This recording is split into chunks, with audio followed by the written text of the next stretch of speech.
சோபாவில் சோர்வாக சாய்ந்திருந்த ஆதி அருகில் நின்ற ரோபோவை நோக்கி, ஹே ரோபோ, இன்றைக்கு எனக்கொரு பெரிய உதவி செய்ய வேண்டும் என்று கெஞ்சும் குரலை கேட்டான். ரோபோ உணர்ச்சியற்ற முகத்துடன், ஆதி, நீங்கள் உங்கள் கோரிக்கையை தெளிவாக கூறவும் என்றது. அதற்கு ஆதி, என் வீட்டு பாடம், அதை நீதான் என்று இரவு முழுவதும் முடித்துக் கொடுக்க வேண்டும்.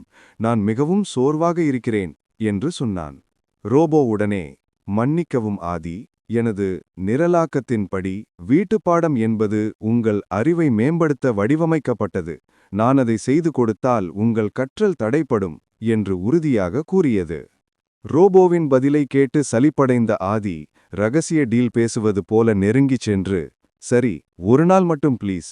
அதற்கு பதிலாக நாளை உனக்கு ஒரு பெரிய பேட்டரி பூஸ்ட் வாங்கித் தருகிறேன். இது நம் இருவருக்கிடையேயான ரகசியம் என்று ஆசை காட்டினான். சில வினாடிகள் யோசிப்பது போல நின்ற ரோபோ, உங்கள் சலுகை என் லாஜிக்கை மீறுவதாக உள்ளது. கற்றுக்கொள்வதே மிக முக்கியம். வாருங்கள், நான் உங்களுக்கு தகவல்களை சொல்கிறேன்.